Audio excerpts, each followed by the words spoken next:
Hello, everybody. Hi. I'm Kimberly Wright.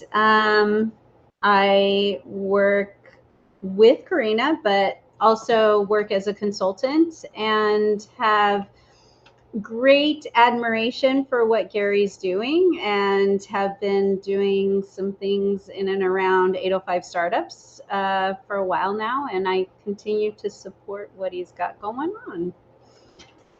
Hi, I'm Karena Lewandowski, and I own Represent Creative Co. And essentially, I'm a creative partner and deal with print production as well.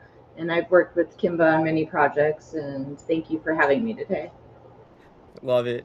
Just Uh, yeah, little note, she may call me Kimba throughout this Oh, conversation because yeah. most of my friends and family call me Kimba. So it's a shortened version of Kimberly.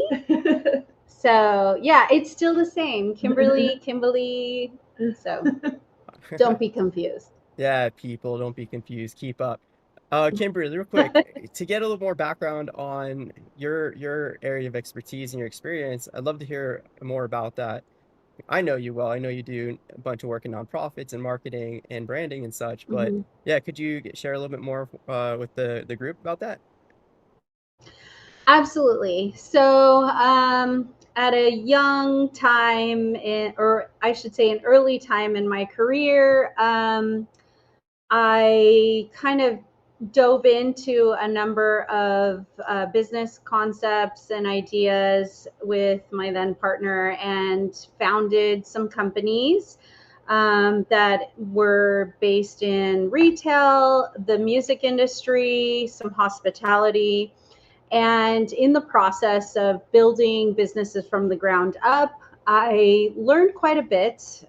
Went to school to confirm all of my learnings, but also started helping other people in terms of how to monetize things, how to start a concept or an idea and turn it into a business. So I started working with like musicians and artists and entrepreneurs. And as I continued to develop as someone who was consulting, I realized that my passion was in nonprofit endeavors. I like making the world a better place while I help people grow and build their businesses and monetize things. So over the last, I'd say, couple of decades, I have spent time consulting, and my focus, not to be specifically only what I do, but typically I do have a passion and I prefer working with nonprofit organizations.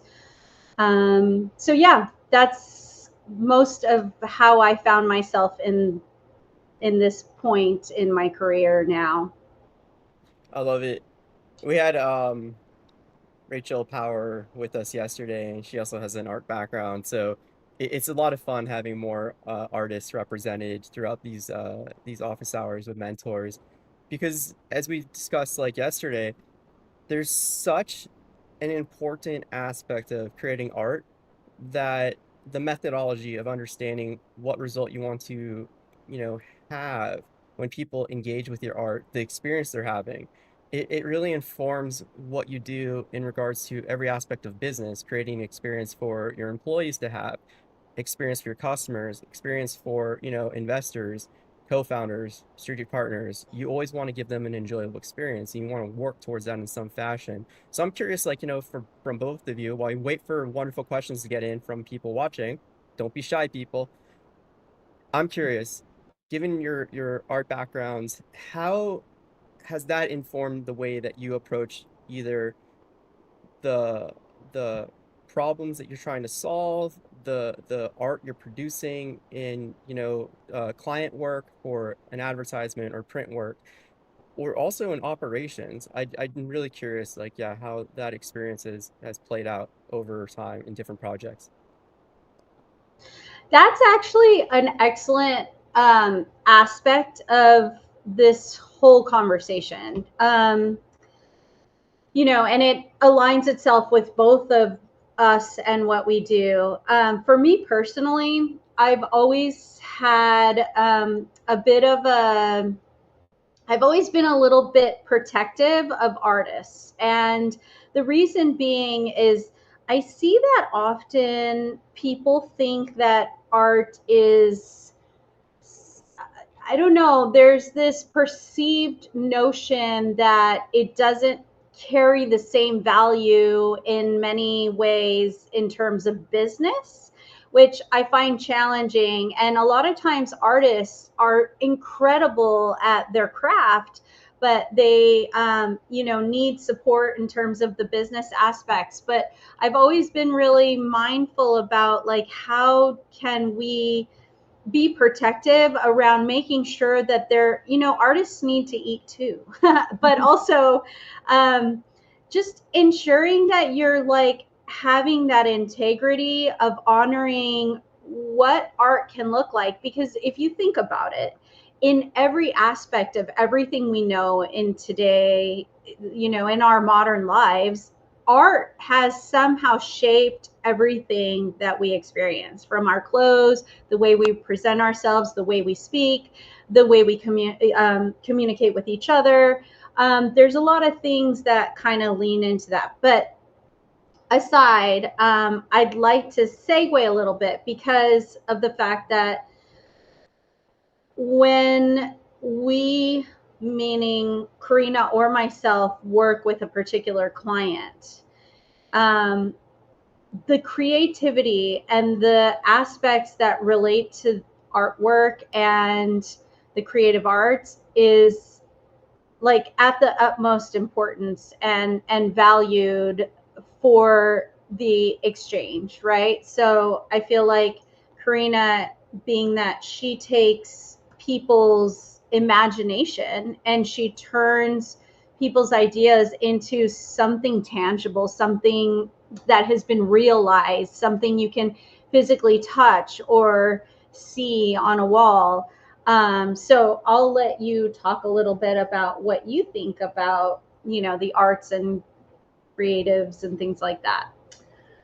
Yeah, so I mean, some background with me. I've been doing this for 20 years, and originally before that, I started a clothing company in the skate surf, snowboarding like area, and I had to figure out how to do all the design and the printing and the logos. And I remember going into Kinko's and trying to get cards, and then trying to get shirts printed or skate decks produced. And from that, after like kind of figuring out some of that industry, I just started to do it for other people. And so, 20 years later, I'm now like producing, like hands-on producing stuff here, but also work with a vast network of people that I really trust, vendors, kind of to be able to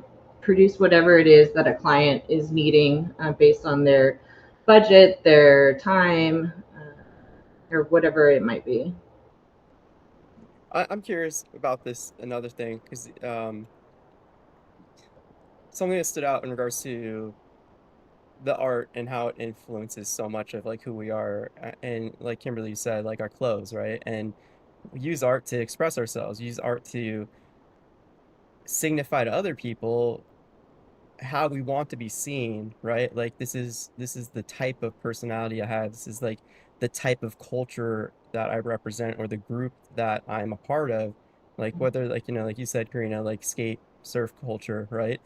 Um, when it comes to businesses, I see a lot of people rush to make logos and get into like the design aspect of their company, whether it's like again a simple logo or design the website, or if it's a software application, a product, they kind of like focus too much on the colors without first figuring out what the layouts are or what the user experience is going to be, like the workflow of going from screen to screen Mm-hmm. to utilize that software to get a very specific outcome, right? And it could be, Mm-hmm. like a payment processor, it could be a new social network, whatever it is.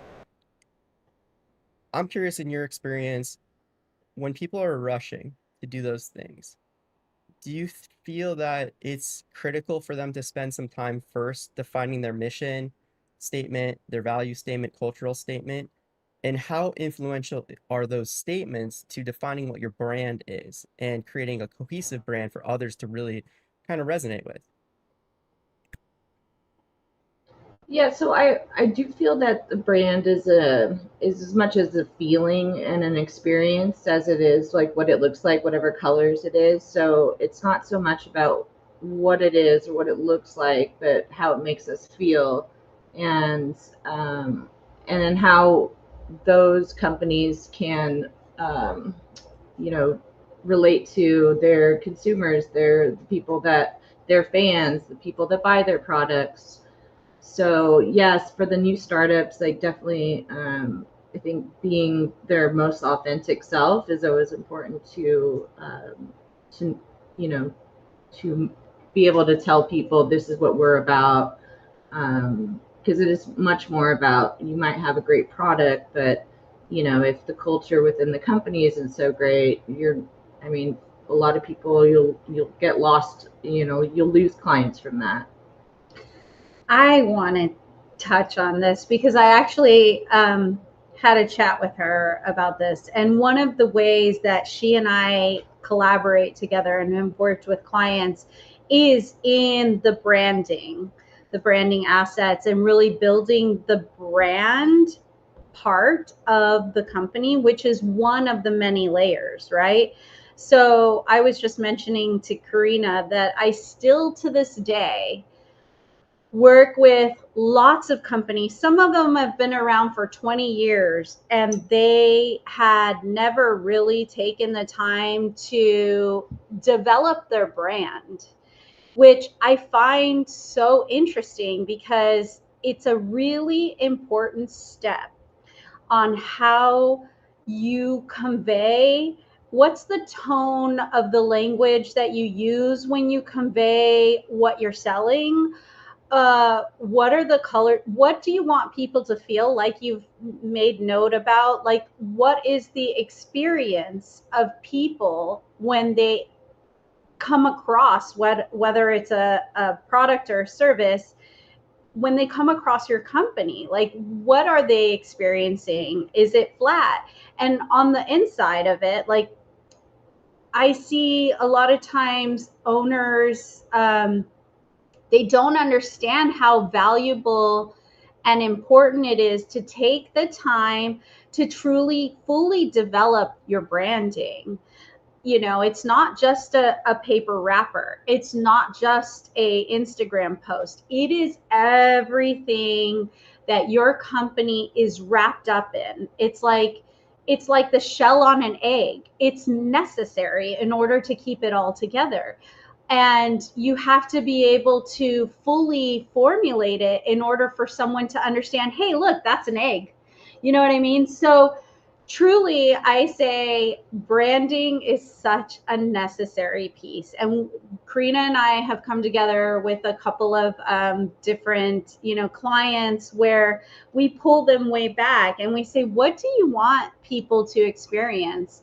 What colors exude this? What tone do you want people to perceive? Are you someone reliable? Are you someone having fun? Are you someone that's just wanting to be comforting? Like, it's all of these things, these experiences, and how we perceive the world as consumers. It impacts the way you perceive someone's product or service. So I really feel like, and I've done this so many times with people where I'm like, wait, we got to stop and like figure out, like, what is your company? What do you want it to be? How do you want to be perceived? And how are you going to communicate to the world what you're doing? So, I mean, and that's a creative piece. Absolutely. And I'm curious, there's always like a balance, especially when you're working with a client. But how do you two work with clients to help them understand the balance between being authentic, which is incredibly important in my opinion, not just so it's easier for you to have a brand that resonates and it's easier to keep that brand cohesive, and consistent, Mhm. but it's also critically important for you, the founder, and your team to more easily find fulfillment through your actions representing that company and those values and that mission and the culture that you're trying to instill in your company, but also represent to others because it's more organic, it's natural, right? You're not trying to fake it. It's something that's authentic. So I'm curious, with that in mind, how do you strive for that balance with the market that you're trying to reach and the expectations they may already have from other influences, other experiences they're having with competitors, or like their own life experiences that they've had up to this point? Like, like how much research is required to do that, and understanding in order to figure out what you can do outwardly through marketing, branding, advertising, whatever that is, in order to, again, find that balance where the expectations are being met, but you're also, again, being truly authentic. Well, for me, so a lot of times, like Kimba said, that people don't necessarily want to like focus on the branding, or maybe they already have Mhm. that, they have a good idea. So, I mean, a lot of what I do is taking these ideas that they already have, like as an established, company in whatever field, and whether it's services or products and or artists themselves, and figuring out how to produce what it is they need to produce and how they show up with their, um, their logos, their graphics, and then adding value to that, because it's a relationship business. I think all businesses based on relationships. Mhm. And yes, we have Vistaprint, we have all these like Canva, AI, we have all these like great tools that people utilize for business. And but anything bigger than a standard size, piece of paper is gonna, if you actually go to print it, it's not gonna look pretty, So there's a lot of that, like technical stuff that I help the like companies with to be able to Mhm. produce. Um, I don't know if it may have gone a little off Yeah, topic, no, but no, 100% that makes sense. And I just want to make a note, and this is something that I want to know about Karina, that she's been able to do for her clients that a lot of times clients don't have the perception of. She has an engineering mind. She truly understands the engineering aspects of all the things that it requires to take your ideas into reality. So when we're talking about branding, that certainly hones in on that aspect of like going back to your comment about the logo. I have seen lots of companies that they refresh their logo over and over again because they never really took the time to do the logo right the first time. And a great logo is not always something that people understand what that means. And like an engineer, someone who understands what it's going to take, can we make your logo the size of my nail or the size of the wall behind me? Can we do all of these things and manipulate? Can we use it on a signature line? Can we put it in a circle? Like there's so many things to think about, which is why we have branding experts who can kind of guide you through that. But also I really think, like, going back to your question, business owners, whether they're new in business or not, she mentioned relationship. You, as a person, have a relationship with your own company, and how that relationship looks can impact the way you come across with your expressed authenticity, right? Like the hope is that as a business owner or a founder, that you began your path as the consumer with the problem that wanted to be solved, and that you came up with this concept or thing that you wanted to bring to market based off of the perspective and understanding from the consumer. but also when you start building and becoming more the back end of like the business owner, that relationship changes, which also can adjust the way your authenticity can look. So it's always really important for business owners not to get lost in the should haves or what I think I'm supposed to be doing, and really, really hone in on the why and the how you found yourself there. Because if you're looking at and I tell this to clients all the time, if you're looking at everyone in your market and your competitors, your focus is on the wrong thing. You cannot trudge a path, even if it's like you're in the woods, right? And there's no path and you're just going to try to find a path yourself. You have to focus internally on your own authentic relationship with your own company and how you want it to continue moving forward. And so that authenticity is really like it's a bit of a dance. And I think it's important which is why clients come to people like Karena and I, because I always give the example, well, you're inside the fish tank and I'm outside of it. And I can look all the way around your fish tank and see the situation that is easier for me from my vantage point than it is for you because you're already in it. And so that's in essence like the best way to explain, like, always remember why you started and don't get lost in the rigmarole of like what it is to run a business, because you will be lost in the weeds if you continue to stay in that place. So that's my suggestions.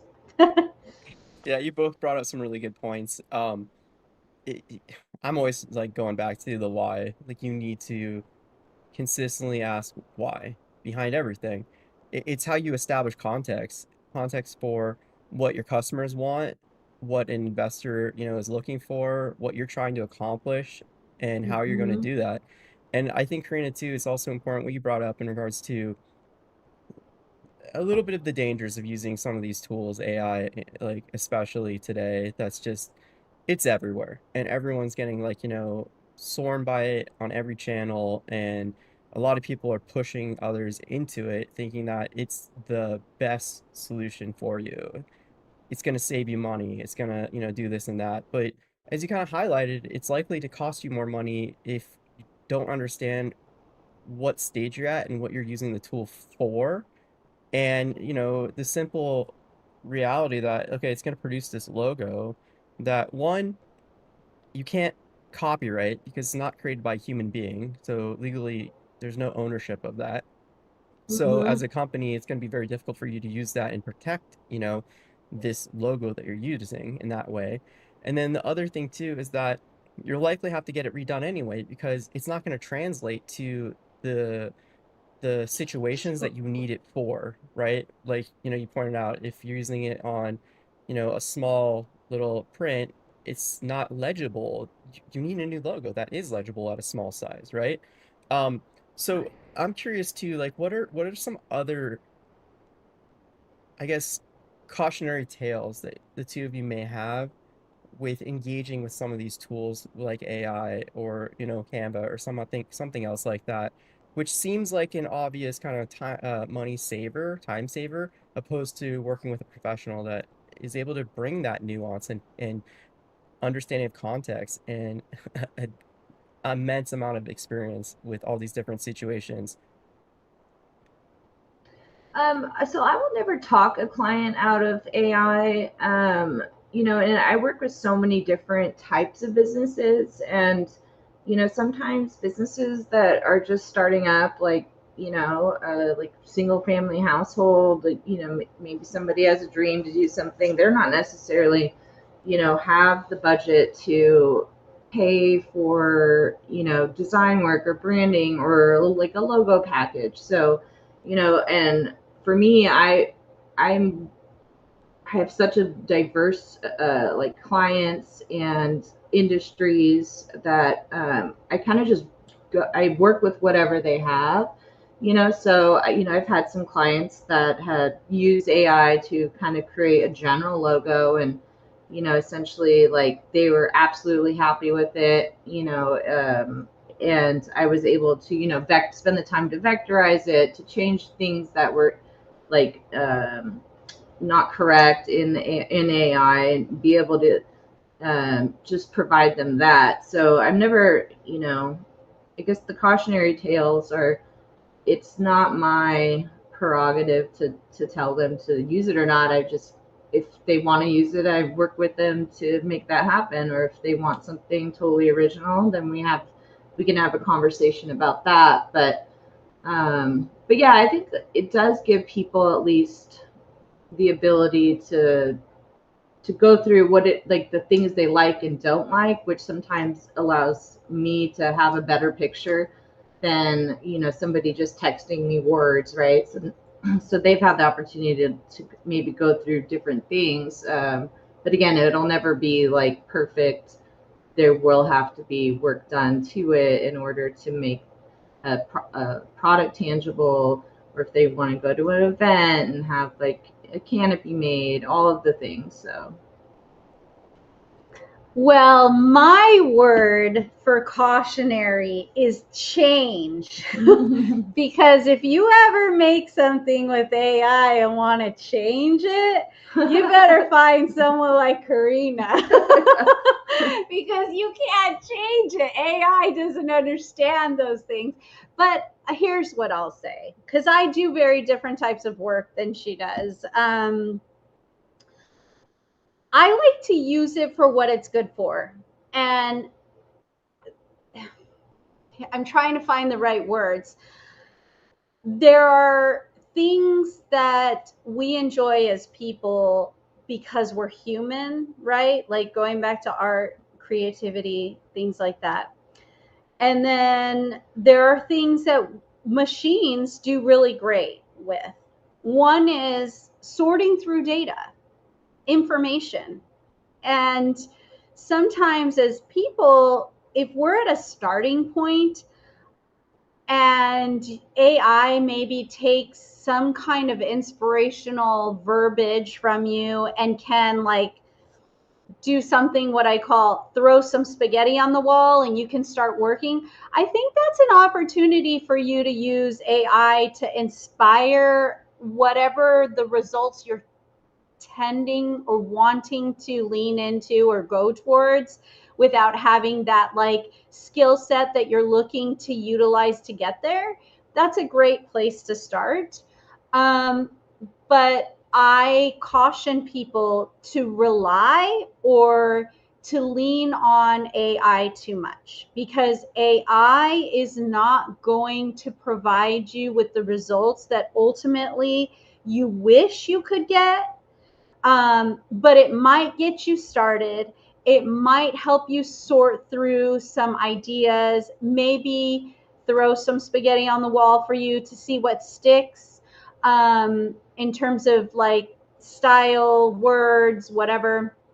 But I also really want to caution people that, as you noted, Gary, AI is everywhere, and people can identify when you're using AI as like the shortcuts, and sometimes AI is wrong. So the reliance is where I caution, and the encouraging little like kind of droplets of help is where I would keep AI personally, because I just really believe that, especially as AI becomes more prominent in our lives, by virtue of being human, we are craving more human connection, more human experiences, and more things that are actually from our hands. Like, maybe I'm alone in that, but we might find ourselves there where everybody's like, I can't take any more AI things. I need a person to talk to. I need something that was made with someone's hands. And like, you know, so that's where I'm at. But maybe it's because I'm a little bit of like, you know, I'm just always mindful of how much I rely on things like that, because, you know, you just never know the output. Yeah, you both brought up some good points, and I do enjoy the idea of using it as an exercise, right? And using it to kind Mhm. of give someone who doesn't have the understanding or capacity kind of like a starting point to definitely bring to another person.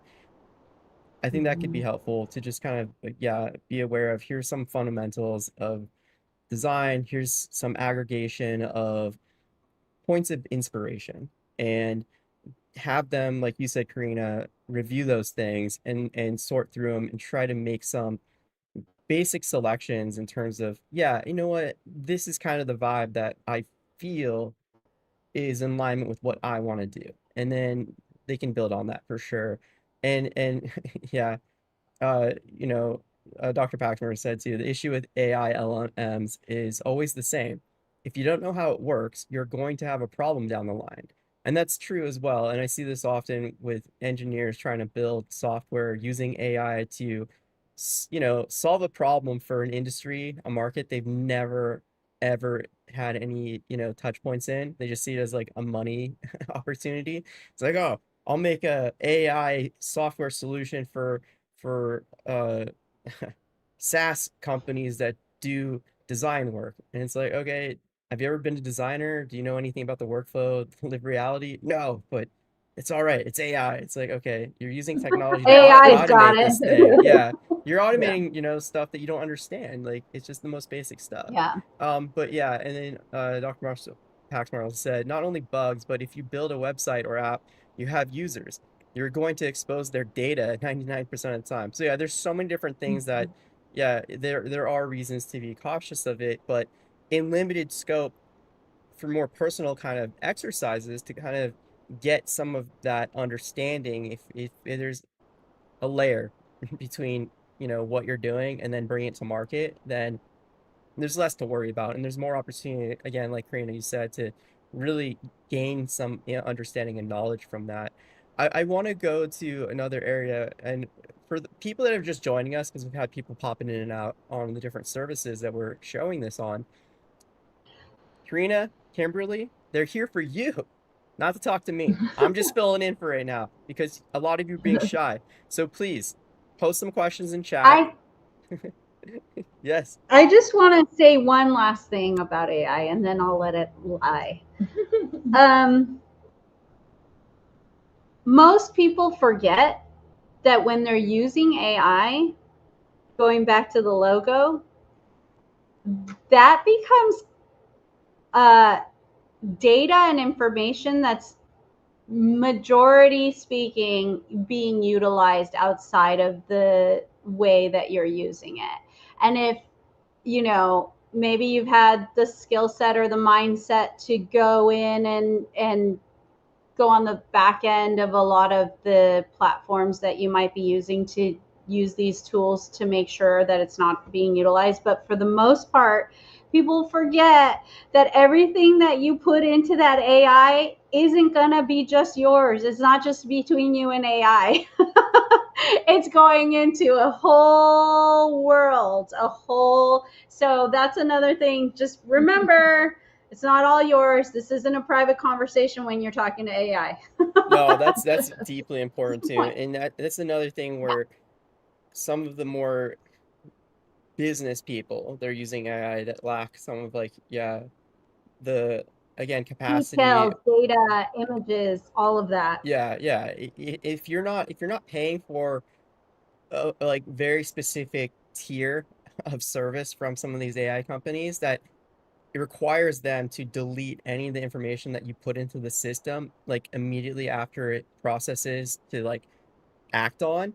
It doesn't save any of that. It doesn't train on any of that, which costs a lot of money to get at, like, you know, to It does. utilize that. Like, yeah, exactly right, Kimberly. It's going into the pool, and other people are going to get access to that in different ways. Maybe, you Mhm. know, through data breaches, or maybe it's just the AI is just sharing that stuff and it's citing what you put in as, like, you know, a source of information about, you know, your company or your client or something else like that. So these are really important things to be aware of too. But something that resonates with me and, you know, others, I'm sure, is the human element. And this goes back to relationships that both of you were talking about with your clients, but also each other. the two of you have known each other for a while, you've worked together for a while, and it is something that I'm seeing frequently, a pushback on AI and people looking for more of that human connection.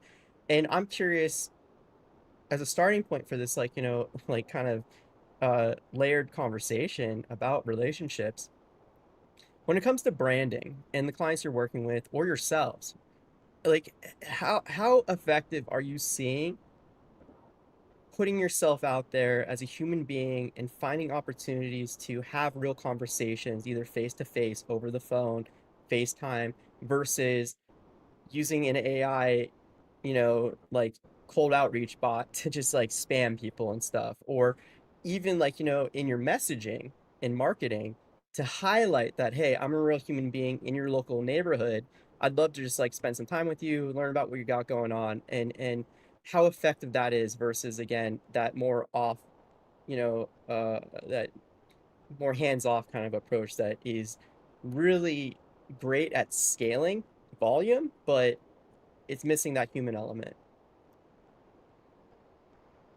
So it's interesting you say that, because I don't do any marketing or any emails, or so over the last 20 years, all the clients I have are people I've like organically met or tried to get work from, like, with, or referrals.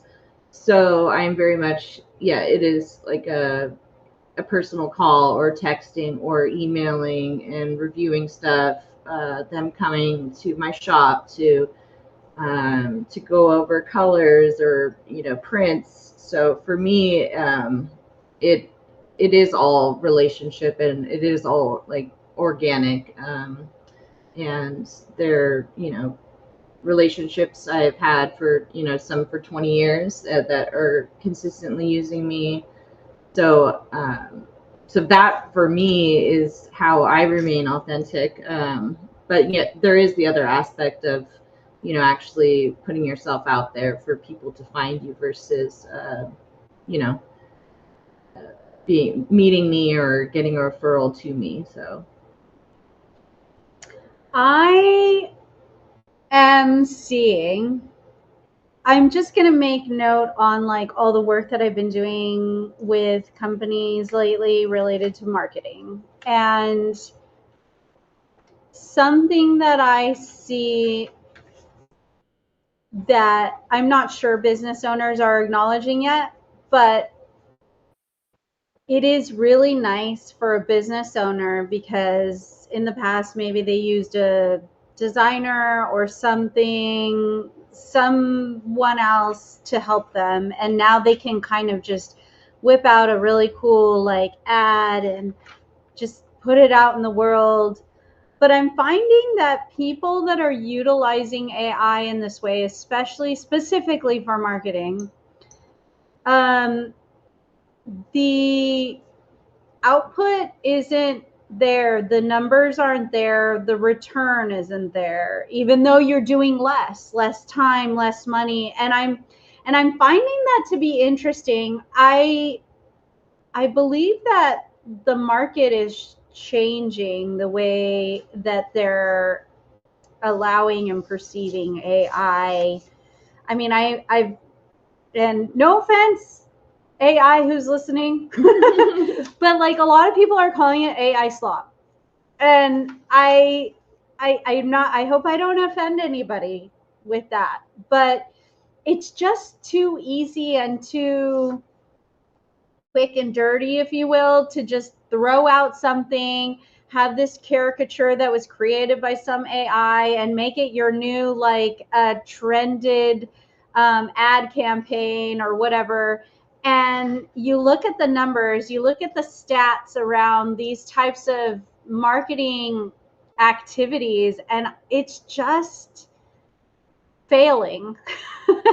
And I find that quite interesting. I mean, maybe it's just a recent perceived like thing, but I don't know. I think I need more time to see where that tends to go, if something changes over time.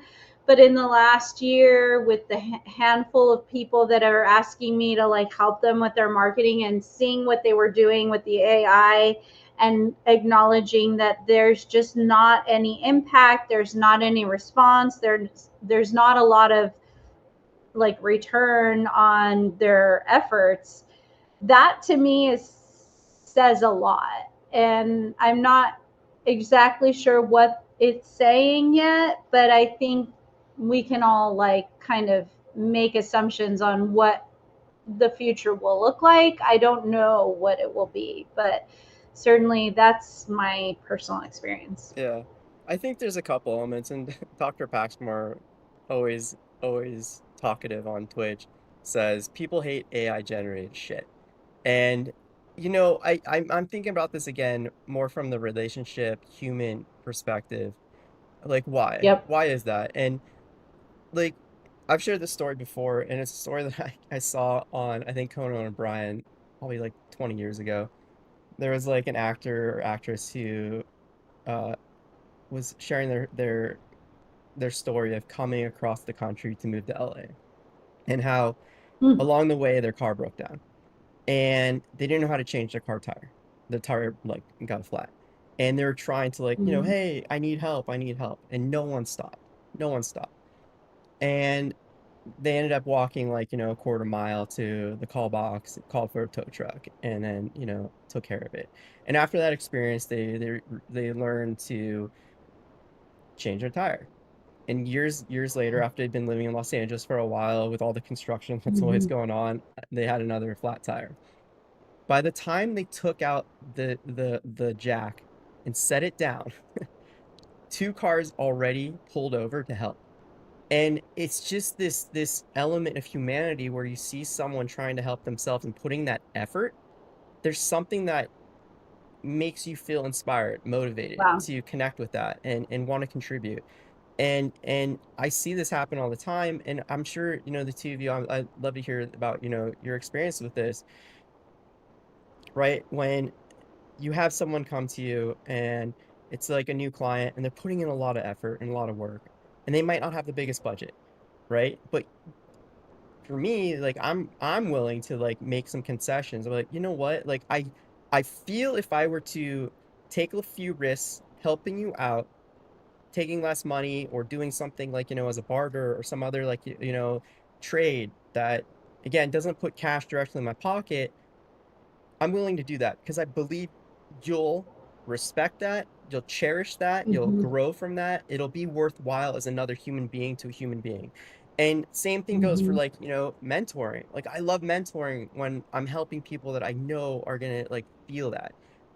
I imagine that's why the two of you are helping me as mentors right now. Like there's like an element again of contributing to the bigger picture as humans.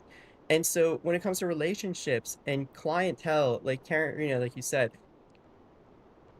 you haven't had a need to really market yourself because you've been building relationships and people have been able to vibe with you and understand who you are and want to work with you and support you, right? And I'm sure the same, Kimberly, goes for you. So, that element of AI generated stuff takes all of that away because you're not experiencing what someone's put time and effort and energy Mm-hmm. into to be creative or try. It's just them putting some prompt in and it's doing the rest, right? There's nothing to celebrate there as fellow human beings. So I'm curious, like, yeah, thoughts on that. And Kay, I see what you said real quick. Kay says, I second that. AI has been the bane of our existence and slowly ruining actual hard work and creativity that real people have built over many years. Kay, you're in the right spot. You're with fellow people that agree with you. So yeah, Karina, Kimberly, thoughts on my opinion on that, if you have anything else to add there. So regardless of what people create with AI, when AI is not gonna print a shirt, it's not gonna do this wall mural, it's not going to print stickers.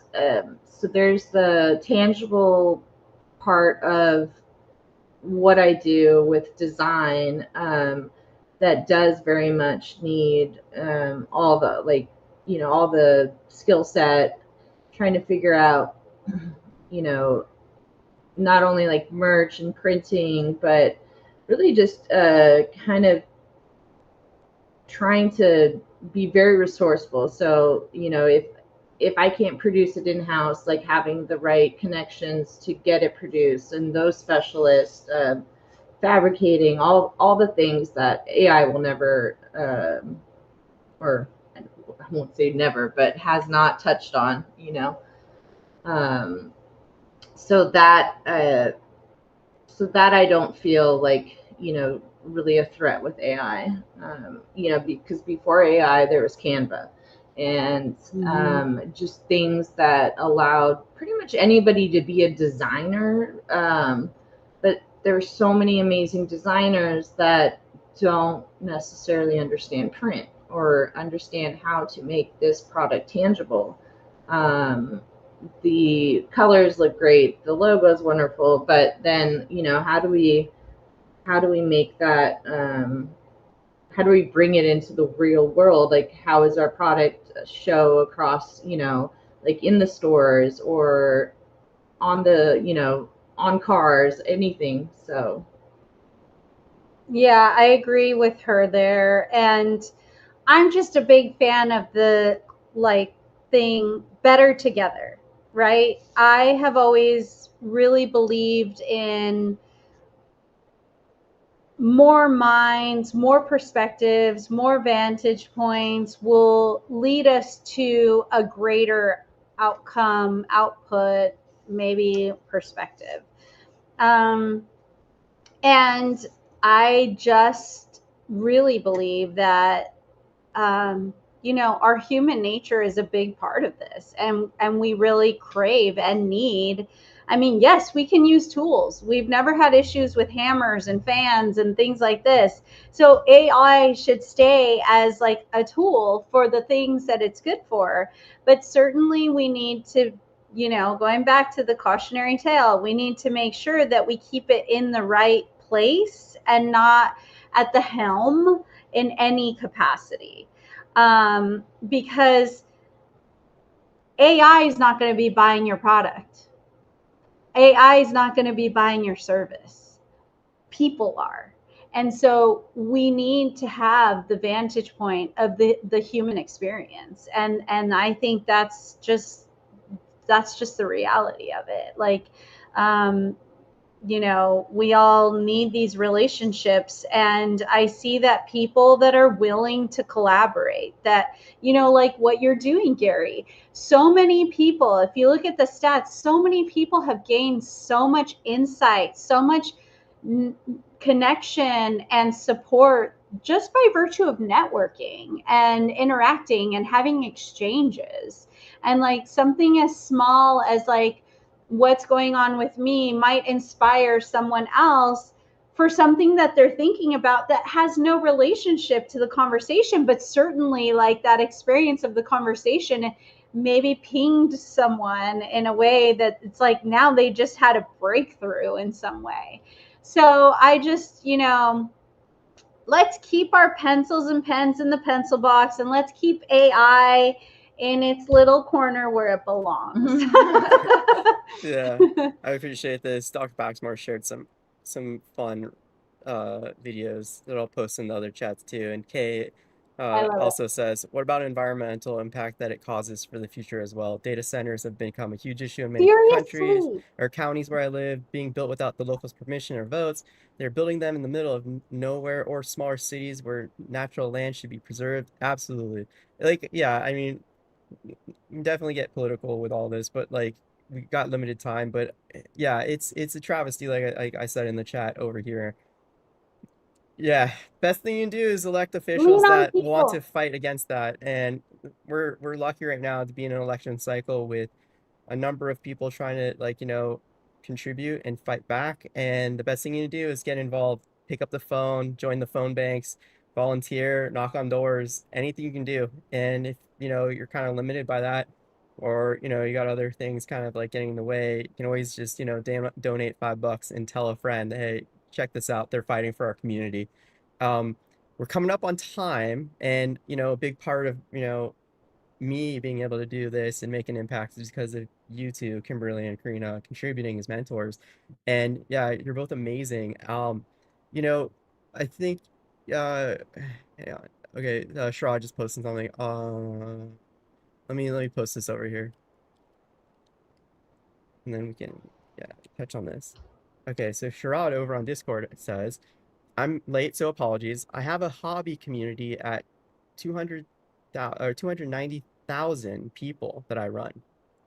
I want to make a website for the best hobby resources and look into digging deep into the hobby space. I was thinking of just gathering the best resources and how-to guides and eventually just have our guides and podcast episode with a hobby expert and maybe hobby kits. Am I thinking about this the right way? Thank you. So Sherrod has a very large community of people, and they're trying to move this into, a bigger project, providing content and resources. Do you have any advice, suggestions for Sherrod doing this?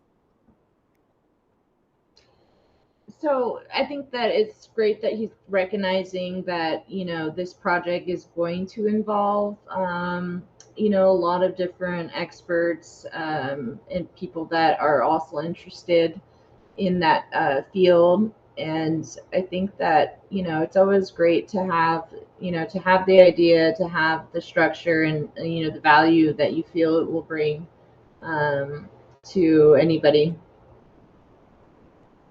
I also want to suggest that we kind of touched on this many times, but I agree. Anytime you are gathering people with like-minded interests, there is going, like I said, better together. There's going to be this generated kind of momentum that happens that will support the interest of others. So yeah, I 100% support the gathering of people. And, like we made the point, we all kind of, I think, crave and need each other, connection, networking, interaction, ideas, inspiration, even encouragement. So, yes, I think that is a good suggestion or idea for you to go forward. So, thanks, Sherrod, for that. Yeah, good question. I think building on that as well, like you have access to a lot of people right now, and this is something I'm struggling with and I'm working on getting better with my own community that I have. It's important for you to engage with as many as people as you can and invite them to, have a conversation, learn about what specific hobbies they're most interested in, figure out what their struggles are, what they're trying to accomplish in order for you to Mhm. know what resources Exactly. are going to be most impactful or what content you should focus on when you do put out a podcast, like what conversations are going to be Mhm. most meaningful and most interesting to help these people, right? But then, yeah, like Karina and Kimberly said, there's so many ways to engage with those people and and make them feel a part of something bigger, part of the community, right?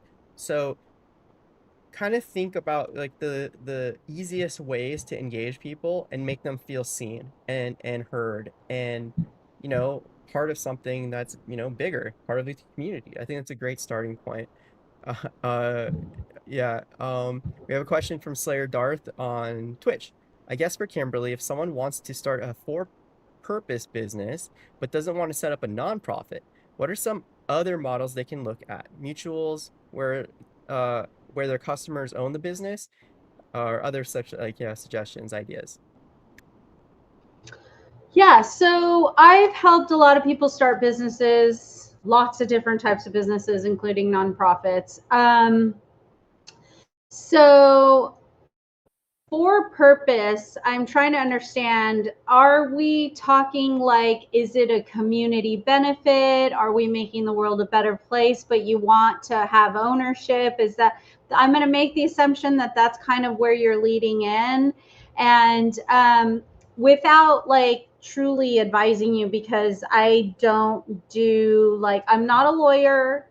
Okay. So precautions here, but certainly I would say you can do something like an S corp or like a corporation in general, I would suggest getting advice by someone, either a legal professional or someone that can guide you in terms of like how you're going to set it up for whatever your taxation and things will look like in the long run. But related to how to set up a business like that, I would say you just, there are several businesses out there that are owned by, like, for example, employees, right? So where and that the way they do that is by creating company shares. So you can create, like, for example, an S corp, and if the company happens to have like a community benefit, you can create clauses within the organizational bylaws and statutes of what your, like, the model that you're built on, and then you can create the company so that there are shareholding aspects, and that the people, whether it's the customers or the employees or whoever it is that you've deemed the people that you want to allow to hold shares in the company, that's how they can share the ownership of the company as a whole. I hope that answered the question. Yeah, they added a little more context. Let me copy that over real quick. And thank you, Slayer Darth, for the question. I love these I love the these name. names. Yeah. All right, so more context here from Slayer Darth. For instance, we have an insurance company in the UK called NFU Mutual, whose policy owners effectively are their shareholders, and they reinvest any profits back into the business to deliver reduced prices for their members, who are their policyholders. It is one of the few insurance companies in the UK that is mutually owned. And yeah, also I want to like definitely like reiterate what Kimberly said before making any decisions, anything about this with business formation, Yes. taxes, anything like that, always consult a proper lawyer who focuses on these areas. Yeah, these are just ideas to explore. So yeah, okay. So with that extra context, hopefully And that helped. CPA.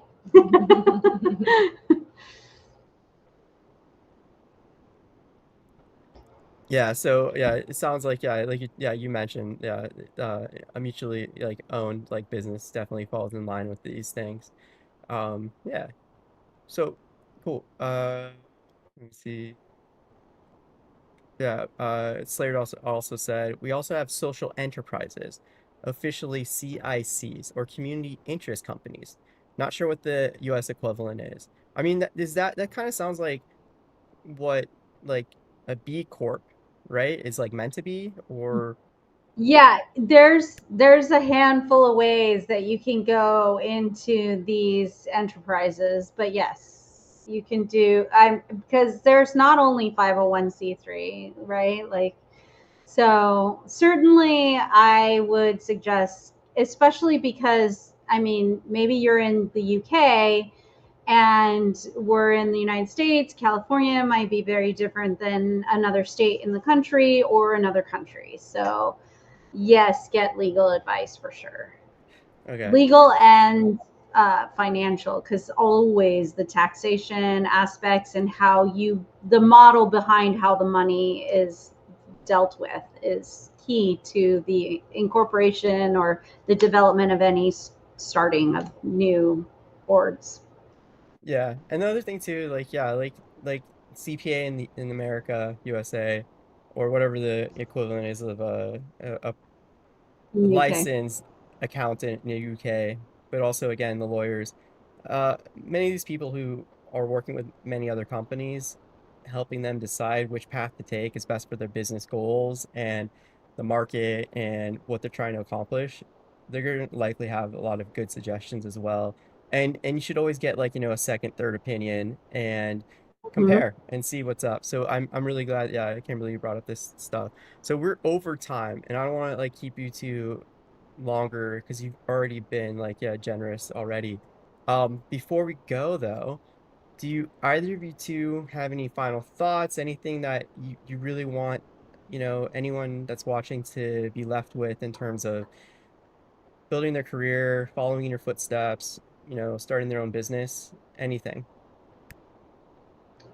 I guess that just the knowing that like maybe we can't always do everything by ourselves, and knowing when to reach out or to seek the advice, to connect with other people in your field or people that you value their opinion or have like a certain mind for whatever it is that that we're continuously learning. And and a big part of like years down the road where we have the ability to kind of mentor others in our related fields is really important as well, um, because there is school and there's the formal all the things, but when you apply all that practical stuff that we learned in business school with whatever business we end up, being a part of or joining, it's all based on the experience and what we picked up along the way of actually doing the work. I love that. My, go ahead. No, I was just saying I love that. I deeply appreciate that. All right, top that, Kimberly. Well, no Yeah. topping here, just siding. No, I just would say don't be afraid to start. Just start. And if you want to do something, if you truly want to do something, be laser light focused. I know because a lot of people in this world are easily distracted, including myself. But if you truly want to build something, keep your focus. Even if it's every day you spend 10 minutes, 2 hours, whatever it is, but you got to keep that focus, because the minute you change your focus to something else, it's going to make it so much harder for you to accomplish whatever it is you're setting yourself up to do. And I really truly believe that the moment people take the step to stay focused on one focal point, um, as you trudge the path seems to start to open and things will be presented to you in a way that you'll be excited, because there's something beautiful about momentum that just will reflect back your intended efforts to you, and get out and tell people about it when you're ready, not too soon, but when you're ready. And just be okay with being authentic. Don't worry about the rest of the world. Just know what you care about and keep your focus on that one thing. That's my greatest suggestion. And I put coffee powered consulting in the chat, and that's only because if either of you need to communicate with us after the fact or whatever, Karena doesn't have a whole lot of ways, because unless you've met her before. So I put that on there. You can always get in touch with us. Obviously, I have a LinkedIn. You can contact Gary, but I just wanted to put that out there. It's a new site that I'm gonna, because I'm growing right now and I'm in a position of having to like express more things. So soon you will see more things there, including my dear friend Karena. No, she's excellent at what she does. She's done it for a very long time. We're in her studio now with lots of giant equipment, which is great and fun. None of it is AI powered. That's so good.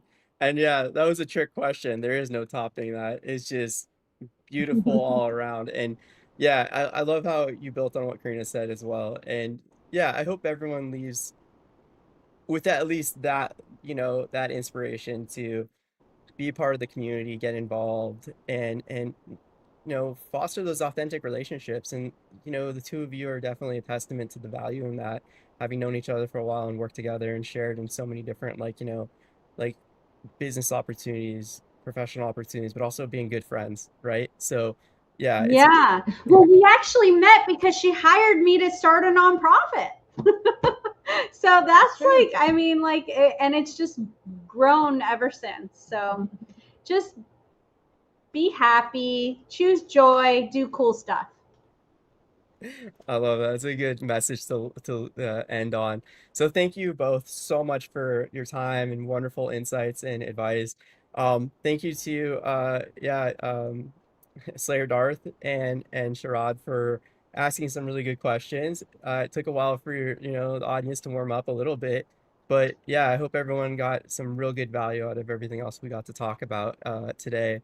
And yeah, I hope you guys have a wonderful rest of the week. Hopefully, I'll see both of you at the lunch on Friday if you're able to make it. Yes, thank you so much, everybody. Thank you, Gary. Thank you. You're amazing. I continue to love what you do, so thank you. Yeah, appreciate you both. And I love that you're both willing to help me out and be part of the community. So thank you so much. Okay, Yes. take care, everyone.